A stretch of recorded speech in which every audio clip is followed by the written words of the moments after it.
So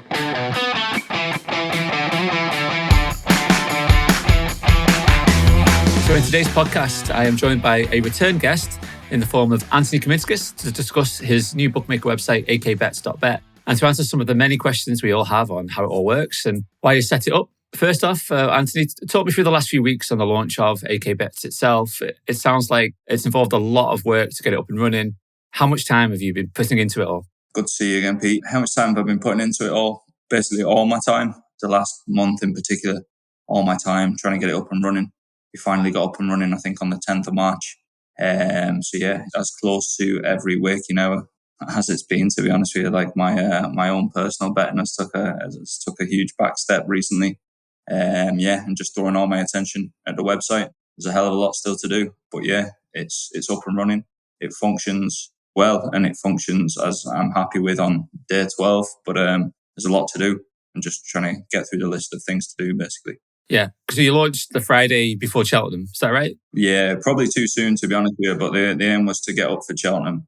There was a few bits and pieces we didn't have in place. Still bits we don't have in place. The way it looks now is not the way it's going to look in 3-4 weeks' time, sort of thing. Like ideally, we would have had another month at it, basically, because it's a very long process. But we just had to get up and running for Cheltenham, and then we decided that was the best case scenario, and then just firefight basically for the first week or two and just try and be as polite as we can to customers that were having any kind of issues, but just work our way through them as well and use it as a way to learn as well, and just be thankful of some people's patience that may have had a 90% good experience rather than a 100% good experience. And how long was it in development, the website itself?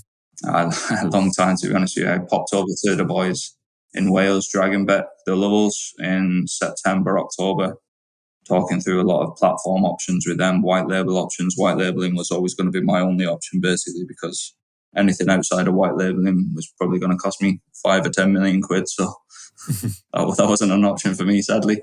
So yeah, it was a white label start, and I'm real happy as a website. I think it's absolutely class. It's just a website that's probably not been seen in Ireland before, in particular. Yeah, I'm just really, really happy with it, and trying to improve it every single day and every minute of every single day, basically. Yeah. Okay. And so how much of your time is spent, like, say, firefighting and admin versus actual bookmaking itself? Yeah, I suppose the bookmaking side of it is just reacting to the bets that you're seeing and managing the customer base that you're seeing. It's more a risk management piece than an actual trading bookmaking piece, and it will be that for the first 4 to 8 weeks, I'd imagine. It's kind of, you'd probably see, apart from Steve Agrezovic behind me on the wall, like I'm here on my own. Yeah. And I'm going to be looking to hire one or two people in the very near future. Just haven't got around to that with Cheltenham being week 1 and being here on my own. And then, yeah, just the start of this week, there's a few little things that we need to put right as well, and just add more product to the website. That's been my focus, basically. But it's a real struggle time-wise, to be honest with you, because there is that much to do. Yeah. And you're trying to prioritize what to do. And the priority is probably getting someone in to help as well. But there feels like there's not a minute in the day sort of thing. So it's just a lot of work, basically. But listen, I love it. It's if you enjoy your work, it's not too much of a hardship, to be honest with you. Yeah, it's definitely a passion for you, and probably needs to be, given the amount of time you're putting in. And so I listened to you on Mark Halder's podcast, and you did talk about hiring. But at the moment, it's just you, and have you got a few guys helping you out as well? No, it's literally just me at the moment. We have as part of the white label service, they'd have a trading team of sorts, and they would oversee it at certain times of the day, just when I've got to sleep, essentially. Yeah. And that's kind of the way it is. Like they'd be all over. We wouldn't have that much going on in the evenings, and they'd be just monitoring, and they'd have a very close eye on the bets coming through in the evenings and overnight and that kind of thing. So yeah, that's the case. Okay. Well, you mentioned the white label and the skins that you've got. We'll get into that a little bit more detail further on in the chat. But first of all, I wanted to ask you why your motivations, because you are a very successful punter, and we've seen you on course, but obviously online's another step entirely. What made you decide to switch to bookmaking, and how does your punting fit into that these days? I think it's probably the most, just everything I've learned in the last 17, 18 years just in the industry. It's probably been leading up to doing something like this, to be honest with you. The punting was to acquire the funds to do something like this. So I'm pretty lucky and pretty blessed to be in this situation, I think, and it's my one chance to actually do something that might make not make a difference, but might make a difference to my life essentially and my family's life. So it's my shot at it, I suppose. There's plenty of people that have got opinions and ideas. Not many people have a go at doing stuff. And I'm just going to stick my head above the parapet and have a go, basically. I think there's a few gaps in the UK and Irish market where I can just smuggle into and try and help me build. I've got the shop window of the OnCourse, which I've built up over the last 18 months. So it's given me some kind of profile to instead of going into this 18 months ago, just as somebody who wasn't OnCourse and as somebody who didn't have any kind of, I don't think I've got a profile now, but like any kind of profile. I've been able to get customers through the door on goodwill and people who've dealt with us on the racecourse and probably seen what we've done prior to this. And then it's just trying to build on that goodwill. The goodwill is going to give us the foundations, but then it's going to have to do something on top of that as well. So it's kind of, that's the intention anyway. Yeah. So you're going to continue to bet yourself, or is that just on the sideline for now as you build up the business, or your time is focused on the bookmaker? Yeah, it's much decreased the last 4 to 6 weeks anyway. I'd imagine it'll be a smaller and smaller part of what I do day to day as the months go by, essentially. And I love it. Anyone who gets any kind of success in gambling, it becomes an administrative task of getting bets on. Basically, that's what it becomes. The finding the bets is actually the easiest part of the whole thing. It becomes an admin chore. I like it. A lot of the chorey parts I try and outsource. I think to scale to do something past that, it's probably going to be outside of my own personal punting, I think. Yeah, that makes sense. Because I was going to ask you, there's that uncertainty from punting aligned to the difficulties getting on and then getting paid. As a bookmaker, you don't you don't have those issues. Quite the opposite ones, I suppose. So, and it's a big risk for you, isn't it? Because you've put a lot of cash on the line. You're putting all your attention to it on the line. So your income is basically going to come from, your success is going to rise and fall on the future of AKBets, isn't it? So yeah, no, exactly that. Like there's obviously the money aspect of it. It's not cheap to do. That's why not many people do it. From a time point of view, there's a massive opportunity cost with the amount of time that I've sunk into this. Probably a good 6 months of actual time. Now, listen, time's time, but listen, time is, what's the word, finite. Like there's not always lots of time. And so I'm obviously put a hell of a lot of time into this, which has its negatives as well. And then it's just it's a reputation thing as well. Like, listen, nobody wants a bad reputation, essentially. So I'm essentially putting my reputation, whatever that is, on the line, that I'm going to try and back up what I've always said, essentially. So that's another facet of it, I suppose. Yeah, makes sense. And so let's talk about your website then, because you mentioned the expense, millions to develop your own. And I've seen some criticism online. You no doubt saw it, that called you the Irish Star Sports because you have their skin and operate under their license. Explain maybe a little bit more about why you have to take that route. Obviously the finances, but I'm sure there's more reasons for it, and maybe explain why you're not the Irish Star Sports. Well, they have a skin. It's under their license. You can talk about a licensing.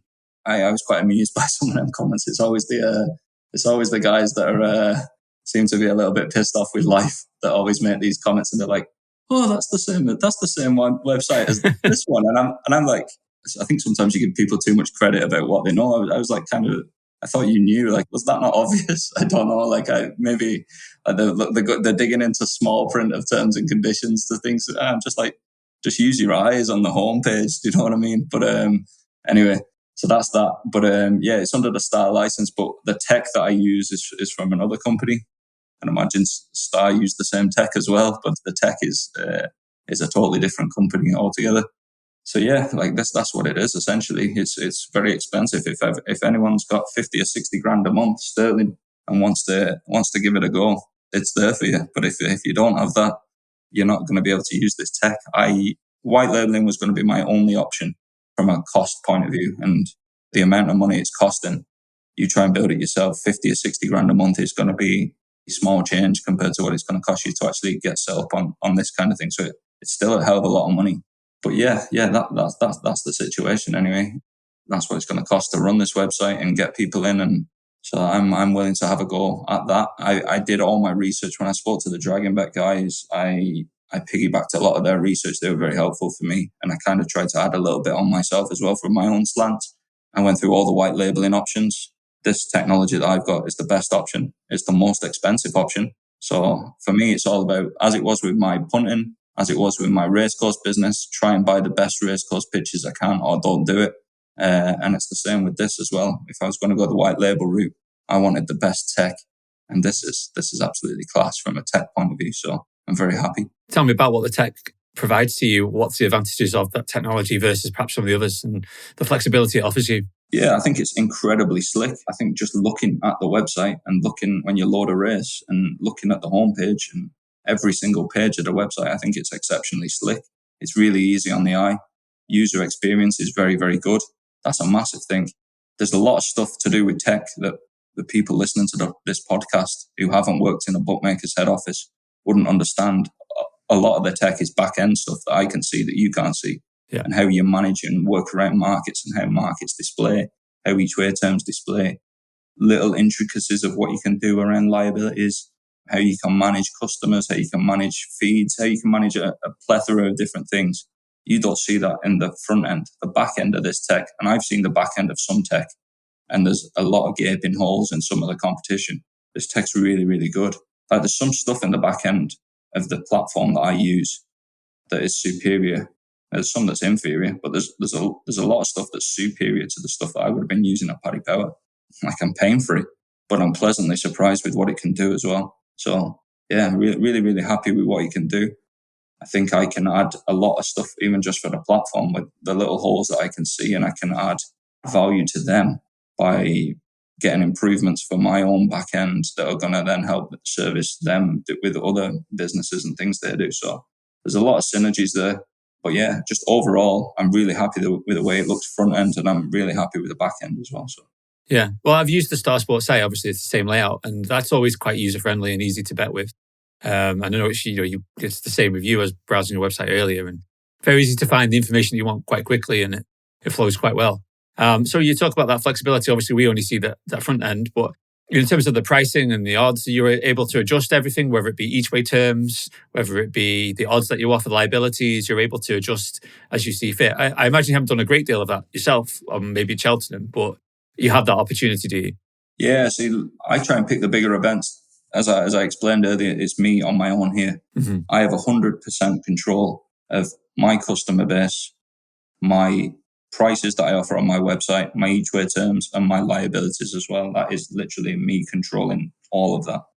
Now, with the list of things that I've still got to do, just user experience things, a million different things I've still got to do with this website, adding different things, adding different sports, adding streaming. There's loads of stuff that I'm working on to get up and running.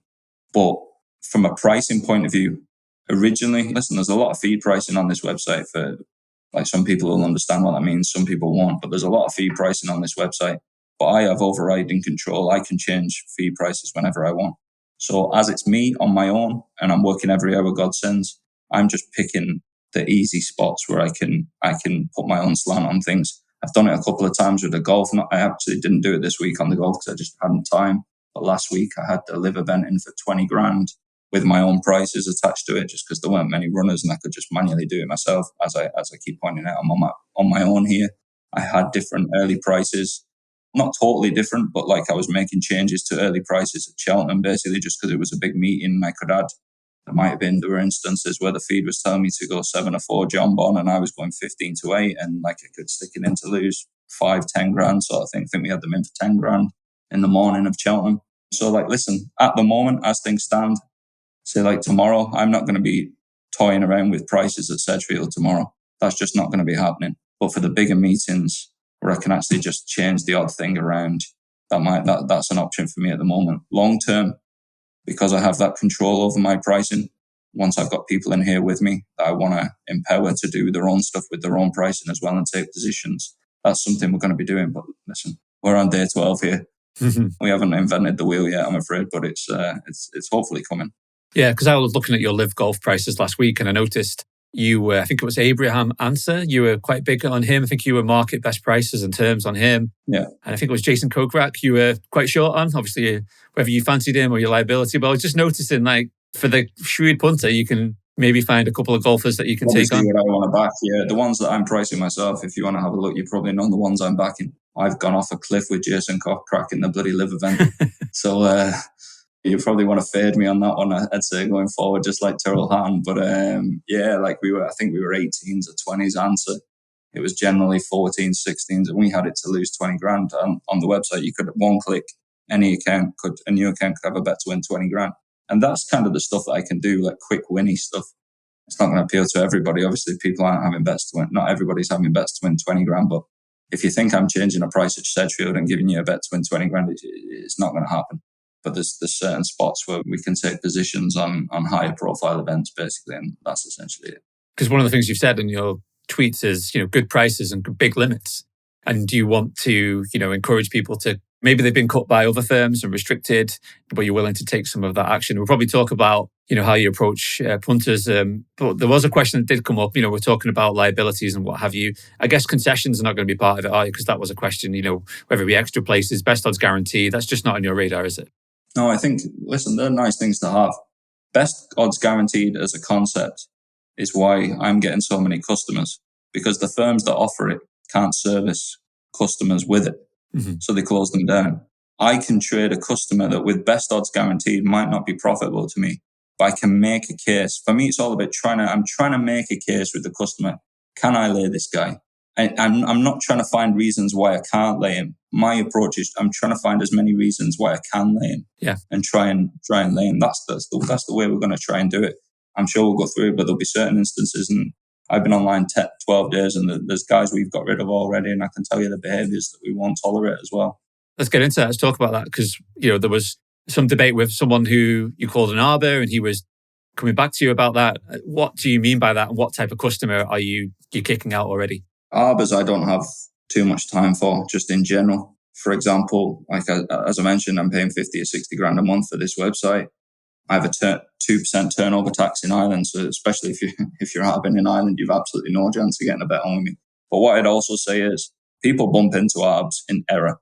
People who are just betting day to day, sure, they're going to bump into arbs, and they don't know they're arbs. They're just seeing a price and they're taking them. I'm well aware of that. It's not a case of do not ever bet. If you bet an arb and you don't know what an arb is, you might lose your account. The behaviours that we'd seen early on were just first bet, oh, it's an arb, go on, we'll lay. Now, arbs occur because there's an issue with the feed. It's up to me as well from an operator point of view to sort the feeds out as well. So that's on me as well. But early days, there's a lot to do. there's a priority list of things to do. Bet number 1, arb. Bet number 2, arb. You're like, what's the chances of that happening? Go on, we'll give him another go. Bet 3, an arb. Bet 4, an arb. I'm like, right, I've probably seen enough already here. Like if you're having 3 bets and then the 4th bet happens to be a slight arb, and then you're having a few more bets, sure, you're grand. There's going to be no issue. The guy who was doing that wasn't closed. He was reduced to, I think, a 0.3, and we were just saying, we could use this guy lame to win a bet to win 100 quid. He'll just correct the arbs on the website, and he's just an arbor.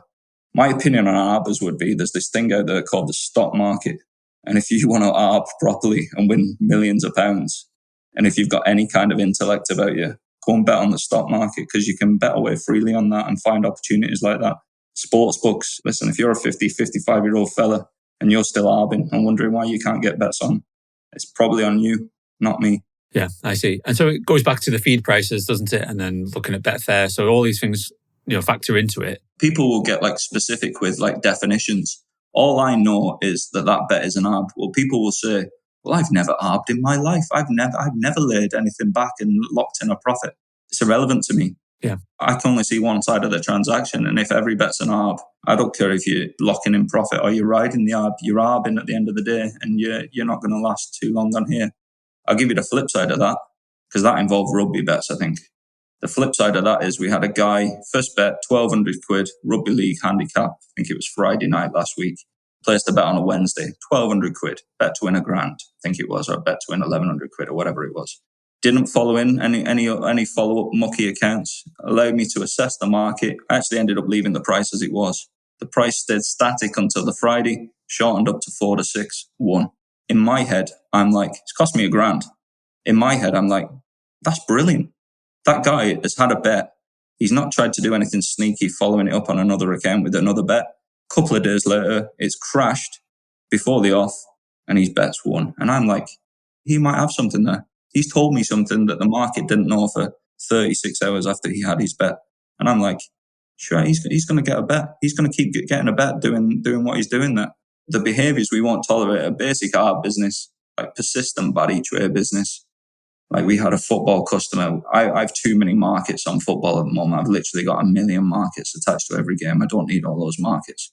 So what we're seeing is that you'll get one guy he'll bet a team to score under 0.5 goals, and he'll have his max on it. And then he'll have his max on the team to score no goals in a different market. Well, that's just circumventing limits. You can have one bet, but you're not going to have 4 or 5 bets on literally the same outcome, but just not in a different market. Again, slightly on me. I'm offering too many markets. I'm looking at that. But that's just circumventing limits. You're going to get restricted doing that kind of stuff. You're best off doing what the rugby league guy did. You have your bet and you got your value, and you're telling me something that the market didn't know, and I'm going to lay you. I'm happy to pay you $1,000 for that information. If you're operating a different way, there's ways that we're not going to tolerate. And that's essentially it. And is it relatively easy for you with the back-end software you have to spot people who are transgressing like that? I'm not even joking. It's so easy. We've had lads placing, I tell you a mistake, and again, on me, that I made last week. I changed the prices, whatever the European Tour event, I can't think off the top of my head, was it that SCDC event last week in South Africa? Yeah.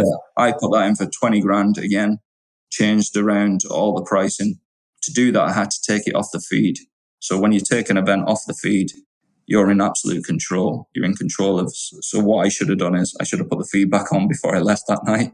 Forgot, because I've got a hell of a lot of stuff to do, and it just escaped. One thing escaped my mind. I woke up the next day. I think they teed off at 4:30 UK time. I woke up in the bed at about 6 a.m.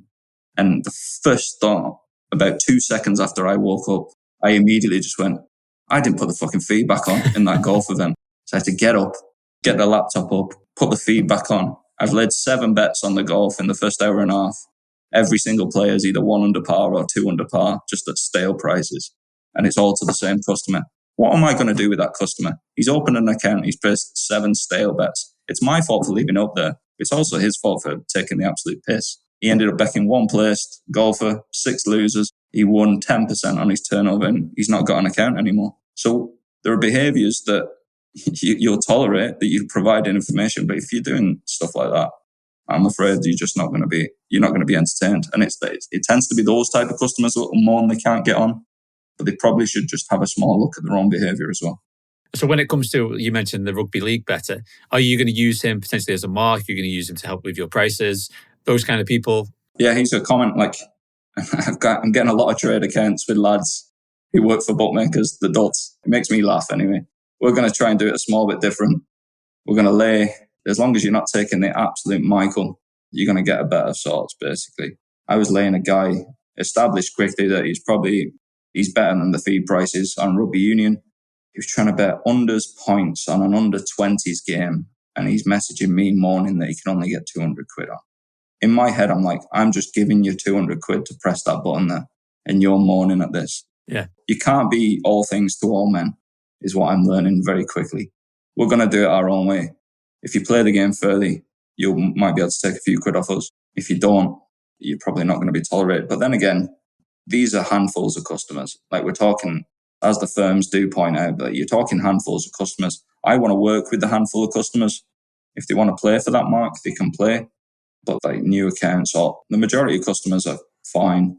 But yeah, it's just, we're still willing to work with the customers that win. Like I've had the warmest early price horse racing punter probably in the UK has already been on to me, and I lay him as a mark. He gets a bet to win. I think he only gets a bet to win 250 quid before 10 a.m. And he gets a bet to win, I think about 600 or 700 quid. It should be $1,000, but we've got a slight flaw in our each way limit logic at the moment. But he basically gets a bet to win 600 or 700 quid if it's each way, or a bet to win $1,000 after 10 a.m. Yeah. And he is the warmest horse racing punter who will have 10 bets a day. In 12 days, I think I'm losing $4,000 to him, and he's getting on, essentially. So this whole bookmakers, and you're not laying, me personally aren't laying winners. I am laying winners, but you're going to play the game and you're going to offer me something that I can't see. I thought that was the way I'd actually explained it on previous things, but it is what it is. Yeah. Well, it's built 365 when they put up their prices at 5 p.m. They're taking small bits of change but it's shaping the market for them, isn't it? It's doing their job for them. They might lose £100 to a few punters, but they're building that market. And yeah, see, I have less interest in bets further away from start time, as like limits are always going to be smaller further away from the start time you get. Yeah. Horse racing overnight, I'm not particularly interested in, to be honest with you. It'll be a thing for the bigger days, but it will be SP until probably 9 a.m. on day of race for the majority of meetings. The first hour is a bet to win a monkey to a new customer. It's slightly different if you're betting each way. It's not, like I said, we have a slight problem with the limit logic, but it will be it's a bet to win a monkey on a win bet. It's less on an each way bet. It's a slight flaw in the system that we're fixing at the moment. That was just part of an update, basically. But then after 10 a.m., it's bets to win a grand, slightly less with the each way again. Mm-hmm. That's the way it is. As liquidity grows in any market, you're willing to take a little bit more money, right? People have been wishing for with bookmakers. 100%. And as you can imagine, people love quoting exchange prices. Look at the exchange at 11 o'clock, 12 o'clock. There's a bag of Monster Munch and a Twix there. Like, there's nothing else there. Like, there's nothing there. Yeah. It's absolutely, you're quoting prices. People moaning about, this horse drifted from 6 to 1 and it went off 20 to 1. Because the 6 to 1, there's nothing there. The 6 to 1 doesn't exist for a backing or lane. It's just not a price. It's a mirage. So early prices you take with a pinch of salt. If you want a proper bet on the show, you're going to get a proper bet on the show as well. Mm-hmm. At the show, whatever it is, 15 minutes before the off, our limits go up a good bit. You can kick on. And what type of customer has been joining you then? Have you got a good number of people who've been really frustrated with their treatment by the big firms and looking for someone that they can have like the conversation with, saying, I bet on horse races, but you say you can get X amount on before 10 a.m. and I'll accommodate to this degree. Whereas you don't get that with these big firms, do you? You just, you factor to a tiny percentage on your way. Yeah. Our customer split, our early price horse business is rotten, as you'd imagine. So we don't have the mass market customer base for early prices, basically. We just don't have it. So if I cut my turnover up before and after 12 o'clock, the turnover before 12 o'clock is costing me a right few quid. Listen, the prices are up there. As you say, if you're working in as individual and there's not 5 people placing the same bet at the same time, I'm going to lay you a bet of sorts. Like, you're going to get something. Even the Arbor I described previously was getting a bet to win something. He wasn't nailed. So yeah, like I said, the vast majority of customers are like really happy with the service. We've had a lot of people getting onto us saying, you don't do best odds guaranteed. And we say, no, we don't do that, but we're not going to close your account as well. Yeah. Oh, right, okay. And then some of them are willing to play. Some of them haven't got anywhere else to play because most of the competition do best odds guaranteed and they're closed with them. So they can't get the bet they want on. So the fact we don't do it, some people might see it as a negative, but I see it as a very big positive. You've seen a lot of the firms trying to get rid of it, but they can't. They're moving the time back further and further, but they can't switch it off until everyone switches it off at the same time. So at the moment, it's a good thing that I don't do it because I can trade you a hell of a lot longer than they can. They're getting rid of you. The people will say, did you not do an extra place there? No, I didn't. But you also didn't get closed or heavily restricted after taking the extra place. If you can beat me without an extra place, you're going to be able to get a bet on. It swings and roundabouts. Like our whole customer base, which is into 4 figures already, numbers wise, they're really happy. They're active. They're placing bets. I think a lot of it's probably just the stuff we've done and Mickey taking video, putting up on Twitter and generating a bit of interest and stuff like that. But I'll give you an example of issues we've had. At the start, the very first couple of days, some of our limits were just way off. Like they hadn't been copied over properly for launch. Everyone was hitting the max on day 1, day 2. It was an absolute disaster where we were trying to change all the back end. But that was the whole thing. It was just get live for Cheltenham. We have to be up and running for Cheltenham. Yeah. Sort as much out as we can. I had people onto me today, like I'm trying to make a bit of a noise about golf betting and stuff like that. 1 or 2 sub markets. So we've a heap of markets on golf, but 1 or 2 of them had a max bet of 100 quid on them. So we've upped the max bet on every market, depending on what their market is, 500 quid, a grand, match bets and stuff like that. Some customer had sent in an email, these match bets were only in for 100 quid. He was dead right. I had a look at it. Oh, Jesus, that didn't map over to 500 quid correctly. Changed it to 500 quid, sent him an email. Apologies. Thanks for your patience. That was an error on our part. Hope to see you next week. They've been up to 500 quid now.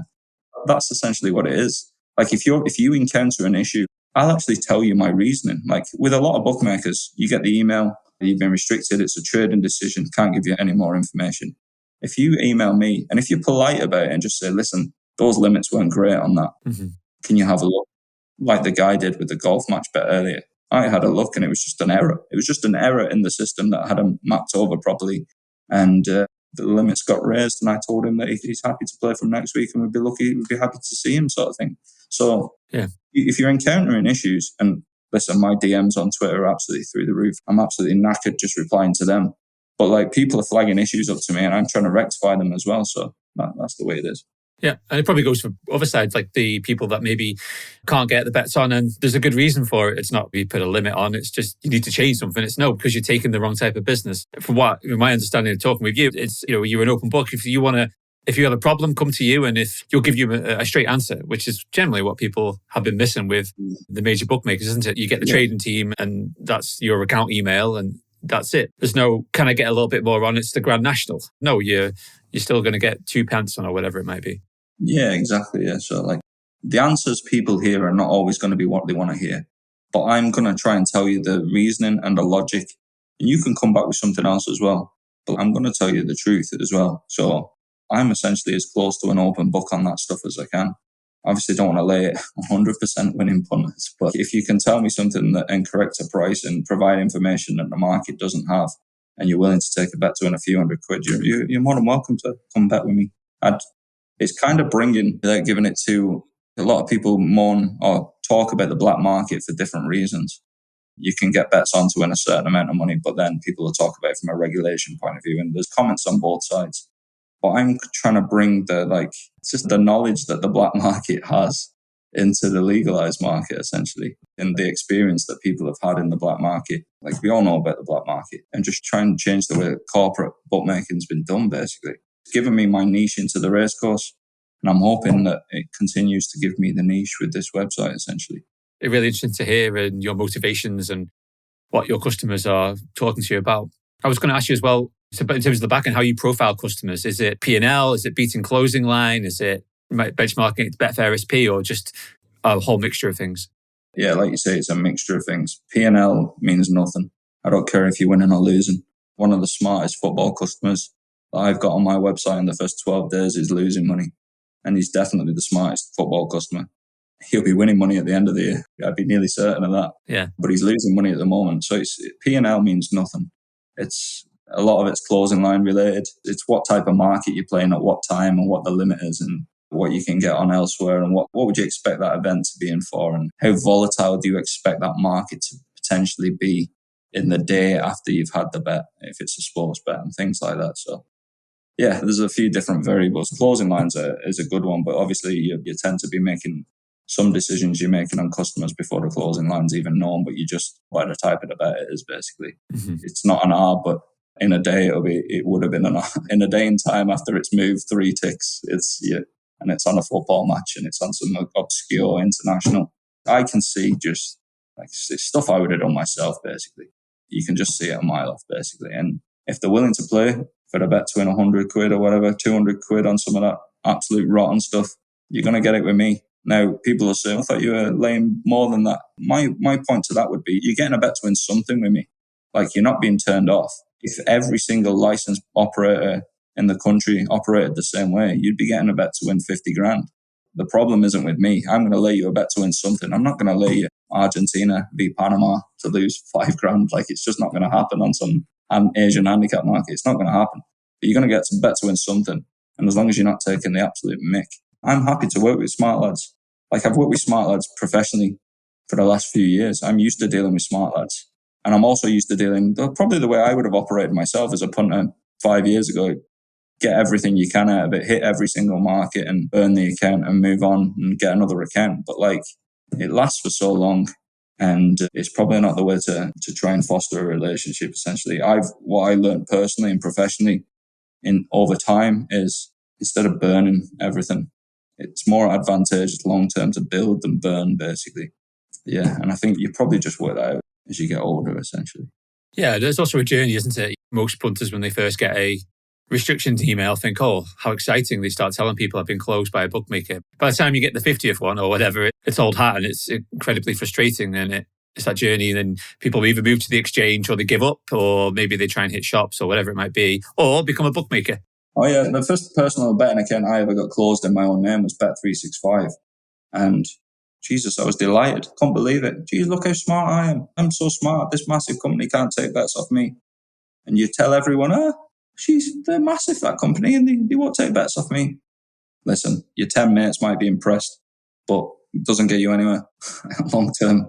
Like, it's about you've got to find another way, essentially. And I think the real smart lads work that out over time. Yeah. I was having a conversation with a friend the other day who told me he won a good amount of money betting. And I said, how many accounts have you had closed down? None. So straight away I knew he was telling fibs. Yeah, well, been lucky. Yeah. Who'd you bet with, Bet365? Yeah, okay. I don't think so. I was going to ask you another hot topic, if you like, or thing that's been brought up on social media. You've got a casino on site. It's brought in some criticism from people wondering, you're this bookmaker, you talk about taking bets, but you also have a casino. Explain the reasons why you have the casino. I have this casino because you need to have a casino on the website. There's a subset of punters that want a sports book and a casino. There's some punters that want a casino. I've got volleyball on my website. There's some punters that want to bet on volleyball. Me and you might look down on volleyball. The parish priest might look down on you betting on horse racing. Like, people have all got different lines in the sand. For me, when you're over 18, if it's a legal activity, you can kick on and do what you like within reason, as long as it's not a problem. Like, the casino element on my website is fucking hell. It's a couple of % of the turnover. It's not a big thing. I'd imagine it'll stay in the small. It won't be 10% of the website. I'd imagine that'll be what it'll be. I know nothing about the casino. I've not gone into meetings with a platform and said, put the best games, please, on this casino. It's there. It's a casino. I know very little about it. I have a pal that I went to university with who's actually in the industry, and he sent me a message on LinkedIn saying, the return rates on your casino games are 97% or something like that. He said, that's way too high. There's a lot of the bookmakers out there that are doing 91, 92% now. And I was like, to be honest with you, I don't care. I don't play casino games personally. It's not my preference. I don't bet on volleyball. I've got MMA on my website. I don't bet on MMA. I don't bet on boxing. I don't bet on cricket. There's a million things I've got on my website that I don't bet on, but it's my personal choice. When you're 18, you're legally allowed. When you're 16, you can go to bloody war. When you're 18, I think you'll be all right on the casino. The majority of people, as my recent TV lynching. I did see that, yes. Yeah, you're adults, essentially. If you got a house and you want to gamble your house, I don't want to take your house off you. I'm very comfortable the way I am. I don't want to ruin people. Now, people will say he's a bookmaker. Of course he does. I genuinely don't. My intention is not to bleed people dry. My intention is to offer good pricing, good limits on a website for social enough betting, dealing with a few smart lads. And that is essentially it. I don't need every penny you've got. I'm very happy with what I've got. Yeah, I don't know how to describe it. Some people look down on it, but then some people look down on horse racing. Some people look down on lads buying lottery tickets. Would I play at a casino? No. I'm the only person that goes to Las Vegas and hates being in the casino. I hate playing casino games. They don't interest me in the slightest. People like to play them, just like people like to do other activities that I don't like to do. Mm-hmm. And we have systems in place that like monitor people's turnover and make sure they're in their limits. And we have all the affordability checks that I'm sure you're well aware of. If they want to play and if they want to win or they want to lose, it's up to them. I'm providing the service and I'm very comfortable with it, to be honest with you. It doesn't give me one moment's failure to sleep at all. I don't sleep anyway, but I'm very happy with it. It's personal preference at the end of the day. I don't do it. If you want to do it, go ahead. I think we've seen examples of, in the media especially, people maybe who don't read much about betting, about people having lost a lot of money on casino. But you outlined there, you have stringent regulations and things you must abide by when it comes to your license and anti-money laundering and effectively affordability limits these days in place. Is that the case then? You've got. Do you know how many of the people that we've signed up already? I think we had a meeting today. I can't remember. It's double figures. 12% of people. We're talking about restrictions on sports bets earlier. 12% of people we've already kicked off the website for AML, source of funds, details. Their accounts have been suspended. We've KYC'd customers that have just said, no, I'm not sending that to you as a bookmaker. And we've suspended their accounts. Yeah. This is not a cash grab. I don't want to take bets off people that are underage or can't afford the money that they're betting with. I just don't want it. Don't bet with me. I don't want your money. Yeah. I don't want you to try and win or lose. I'm over essentially. We're putting steps in place. We're blocking people out of the company. Mm-hmm. Can I guarantee that absolutely nobody's going to slip through that? I can't guarantee that. But we're doing everything we can. We've suspended over 100 accounts already for those reasons. I think everyone who sets up originally, from what I can hear, Everyone who sets up originally seems to get this type of people, the problem gamblers, or bounce around to a new license and stuff like that. And we don't even let them bet. They get kicked off if they've self-excluded elsewhere. They're gone. If people bet to a certain amount and we ask for docs, they don't provide docs, they're gone. I can't risk the license that I'm trading on. And I wouldn't be allowed to do that anyway. But this is not your bookmaker based in Curacao or your bookmaker based in Costa Rica. You're betting with somebody who's licensed in the UK and Ireland. And I have to, some of the rules I don't agree with, but I have to abide by them. Mm-hmm. There's a lot of the rules I do agree with. We don't want to be taking bets from people that have got problems. We just don't want that turnover. There's plenty of turnover from people that can bet within their means. To the vast, as I said, to the vast majority of people. We want to deal with those people. I don't want to be dealing with anyone who's got a problem, essentially. They should be getting help. Yeah, so it's not like your sports book will go down and you'll send emails out saying, don't worry, our casino is still available. We've limited your account, but you can still play in the casino. Yeah, exactly. No, we haven't drafted that email yet, but I know some of the big firms do. Listen, there's practices in the gambling industry that I don't agree with. Like the TV program that I was on the other night, the guy made a point of gambling companies' advertisements and they'll associate them with certain songs, and he referenced the Rocky song, Bookmakers, the Sweet Caroline, stuff like that. All the connotations of happiness linked to that. And I kind of agree with that. I think it's just a bit too much. Mm. Some of the advertising, I think, is wrong, but there might be stuff that people think that we do wrong. Obviously, they do. Some people have had a moan about offering a casino. Like, I'm comfortable with all the stuff we do. We're not advertising to kids. We're not doing. There's loads of things. Like, we're a new company. We're going to try and do it as right as we can. We're talking about people that don't understand the industry and having bad. There's plenty of people in the industry that, from my Twitter, that said, "Oh, casino's really bad," and I don't know. And then I don't know. They seem to be free marketing certain things, but not free marketing others. Like, I don't think you can pick and choose. I think you let people who have autonomy over their own brains make their own decisions. And listen, if they've got a problem and we can see they've got a problem, we're going to stop them. I'm going to do our best to stop them and spot them. Like, that is, we don't need that turnover. There's enough, repeating myself, but there's enough turnover of people that don't have a problem. That's the turnover we want. Because you can't force gambling into the black market because it'll always take place. Prohibition doesn't work. We've seen that. I know there's people that want to ban gambling and what have you. But here, from what I can tell you, an example of yourself setting up a firm that wants to take bets from people and wants to do things the right way. Whereas a lot of people might only be getting that kind of service or in the black market where those companies aren't, your money's not safe and they're not paying licensing fees, they're not possibly doing all the due diligence, etc. Yeah, not doing anything, AML stuff. Listen, that's why everyone goes abroad, basically. So especially some of the far-flung destinations. There's no AML. No AML. You're not paying tax. You're not paying levy. The amount of cost that we have, like, absolutely astronomical. I'm not even joking. The cost of having something like this, astronomical costs. They don't have to pay that. We're here. We're like, you can probably find me at a race course if you've got a problem. We're not going to be doing anything shady. I'm doing our absolute best. That's the way we're going to act. In terms of those costs, I think as you spoke on Mark's podcast, I mentioned that earlier, that you've maybe got 12 months of trading with the costs. Is that what you're giving yourself, like, till the end of this year? Or No, definitely. I don't want to put any, like I said, that I have more money than that, but that's kind of what I've put aside for this.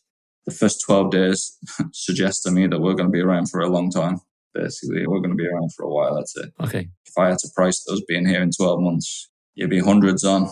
It would be my opinion, basically. This website and this company is here to stay, basically. It's not going to be a 1-year wonder anyway. We're not going to be offering 7-1 Man City to win the Premier League and then closing up shop in April anyway. I know that for a fact. So, as some operators have done. Okay, that's good to know. This is going to be as sustainable a business as it can be. The early numbers are good. Listen, we've had a bounce. We've a lot of people that like what we do on social media. We're very grateful for that. But we also have to appeal to more people than outside of that bubble as well. That's what we're going to try and do. Like I said, there's a lot of money gone into it. I'm not planning to stop anytime soon anyway. Yeah, I was going to ask what the plan is. You've got the app. I think that came out earlier this week or just a few days ago. And then the rest of it is just continuing to work on the website where all the markets you offer, all the other things that you're talking about. Is that just a huge roadmap that you have in front of you in terms of what you wish to do? Yeah, I think the next 2 things that I need to get done ASAP I've been trying to get the GAA on the website, which is a big thing in Ireland. So I've got the hurling on the website today. I think the football comes on tomorrow. Horse racing, I have UK and Ireland at the moment. The international horse racing is days away, I think. It actually should have been today, but there's been a slight delay on it. So, I need to get more horse racing products onto the website, essentially. Because I've got a lot of gaps. I've horse racing, for example, today. What was the first race? The first race today, 1:30 at Fosslas. The last race was the 5:20 at Haydock. 4-hour period. I don't have horse racing on the website outside of that 4-hour period. I need to get more product on the website for horse racing. Aware of it. Streaming. I'm getting streaming for UK racing, Irish racing, and ground racing in the next 2 weeks. Like, we're putting money into this website. Streaming's not cheap. We want to give people the things that they expect and want with a betting website. We've got a lot of it there, as you can see already. There's a few little bits and pieces that I need to add. I'm grateful for the customers we've got already. We've got big ambitions, basically. So we're just going to get a good rattle. Well, it sounds like you've done quite a lot in 12 days. The app and the website itself, and Cheltenham's been and gone. And we've got the app in the App Store, Pete, and the Google. I don't have an Android phone. I've never had it. I don't even know how to refer to Android phones. Is it in the Google Play Store? Yeah. That is imminent. That keeps going back to Google Play. They keep saying the way that they approve the apps, Google are an absolute nightmare, because they'll say if there's a couple of things wrong with it, they'll tell you one thing that's wrong with it and fail it and send it back to you. You fix the tech part of that, you send it on, and then they'll send you another one issue. And we're just going back and forward like it's an absolute joke. Yeah. The app in the App Store has been up and running for a few days now. We've had plenty of people download that, thank God. Again, not cheap. Yeah, it's going good. The people, we're retaining the people, which is a big thing. A lot of bookmakers churn customers. They've always got a new offer, trying to get new people in. Yeah. They need to keep churning customers. And what that tells me is that the customers plenty of customers are leaving because they're not happy with the experience they get, either from a social point of view or from a limit point of view. What I've noticed with our website in the first 12 days is the people that are betting with us, we're retaining those people. Now, I don't even have streaming to offer them. I need to get it added. I need to get more product off it. But the reason we're retaining them is, I think, because we treat them. The product's good, basically. Our retention rates are good. So that's a big thing for me.